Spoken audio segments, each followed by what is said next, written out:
Imagine a world where love is something you swipe through at night, illuminated by the pale glow of your screen. Think about a moment when the thrill of meeting someone new faded faster than the notification that announced their arrival. Picture yourself standing in an endless hallway, each door promising connection, yet behind each is just another empty room, decorated beautifully, but cold, temporary, disposable. What if this abundance of choice, this infinite freedom you crave, is quietly breaking your heart? Modern dating promises connection but delivers loneliness. It whispers intimacy but speaks in transactions. Love has become a marketplace.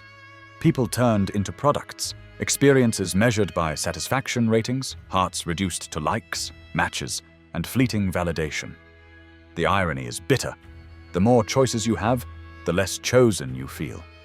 The easier it becomes to meet someone, the harder it is to truly see or be seen. This is the paradox at the heart of our time. We have never been more connected, yet we've never felt more alone. This unsettling reality was brilliantly anticipated by the philosopher Zygmunt Bauman, who coined the term liquid love. Bauman was a gentle observer of modernity, a thoughtful critic who didn't scold, but instead held a compassionate mirror to society's hidden wounds. He saw clearly how relationships have become flexible, temporary, easily replaceable, fluid rather than solid. Bauman warned us that in a liquid world, our bonds would loosen, leaving us drifting alone, thirsting for meaning. As he hauntingly wrote, in a consumer culture, love becomes just another good, to be used and discarded, consumed and replaced. But is that really what we wanted from love? To consume and discard, to drift from one shallow connection to another, afraid of depth, afraid of vulnerability? Or is there still hope for something deeper? Maybe the very apps designed to bring us closer are quietly tearing us apart. Think about how effortlessly we've become accustomed to scrolling through faces, judging in split seconds who might be worthy of our attention. How casually we flick past entire lives, entire worlds contained within a single glance, reduced to pixels, prompts, and carefully curated profiles. Don't we treat dating apps the way we browse Netflix, endlessly searching, rarely satisfied, forever haunted by the thought that something better awaits with just one more swipe? And it doesn't end with dating. Our entire culture reflects this restless anxiety of choice overload. We're encouraged to optimize everything, our morning routines, our careers, our friendships, always convinced there's a better option, a smarter choice, a newer version. Relationships, once havens of stability, have become just another arena in which to maximize pleasure and minimize risk. Swipe left if there's conflict, swipe right if there's attraction, but never linger too long. Depth is dangerous, vulnerability is weakness, and commitment feels like a cage. But have you ever wondered why we keep chasing something new, even when it leaves us feeling emptier than before? Psychologists have a name for this pattern: the hedonic treadmill, the constant pursuit of pleasure that paradoxically makes lasting happiness impossible. Every match, every notification triggers a burst of dopamine, the pleasure chemical that hooks us with short-lived rewards, leaving us constantly craving more. Robert Sapolsky describes dopamine not as a chemical of happiness, but of anticipation, the fleeting thrill of what could be. Dating apps, social media, even online shopping platforms are perfectly engineered to exploit this craving, hooking us on perpetual excitement, perpetual novelty, perpetual disappointment. The darker truth is that the modern dating ecosystem has been built to feed our dopamine addiction, keeping us permanently unsatisfied, permanently searching, and permanently afraid of settling. For settling feels like failure in a culture obsessed with endless possibility. Have you felt it? The gnawing dissatisfaction beneath every promising interaction? The lingering sadness after yet another promising connection fades?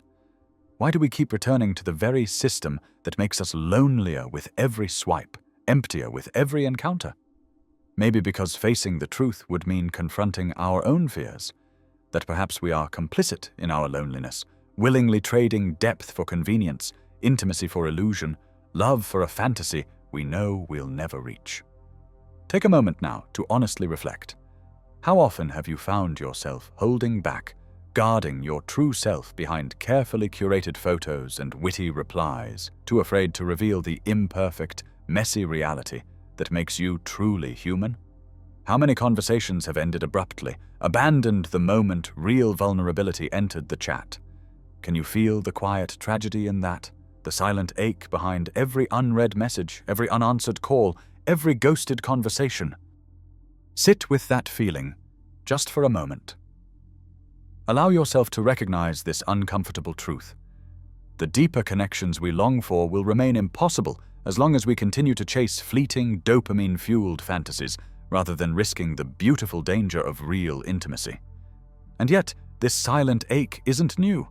Philosophers have been sounding quiet alarms for decades, warning us that intimacy and meaning were slowly being eroded by our obsession with freedom and ease. Long before Bauman spoke of liquid love, Erich Fromm cautioned that modern people, chasing superficial freedom, would find themselves enslaved to loneliness. He once said, "Modern man thinks he loses something, time, when he does not do things quickly. Yet he does not know what to do with the time he gains, except kill it." Similarly, Søren Kierkegaard spoke deeply about the human dread of commitment, describing anxiety as the dizziness that arises from freedom, the very thing we now celebrate without question. We flee from authentic choice, he believed, because choosing means confronting our deepest fears and vulnerabilities. To dare, Kierkegaard wrote, is to lose one's footing momentarily. Not to dare is to lose oneself. Viktor Frankl, survivor and psychologist, pointed to a similar emptiness that arises when our search for meaning is replaced by mere pleasure-seeking. Frankl warned, "When a person can't find a deep sense of meaning, they distract themselves with pleasure." Is this not exactly what we see in the endless swipe, the endless scroll, distraction masking an existential ache? This philosophical predicament isn't abstract, it's etched deeply into our daily lives. Studies confirm that increased app usage correlates directly with heightened anxiety, depression, and a profound sense of loneliness. Reports reveal young people today feeling more isolated, despite, or perhaps because of, the unprecedented connectivity at their fingertips. Social media and dating platforms promise companionship, yet deliver isolation, offering us freedom, yet chaining us to a relentless cycle of emptiness and longing. The real-world consequences are quietly devastating. Relationships become transactions. Conversations turn into performances. Our emotional worlds shrink, numbed by overstimulation.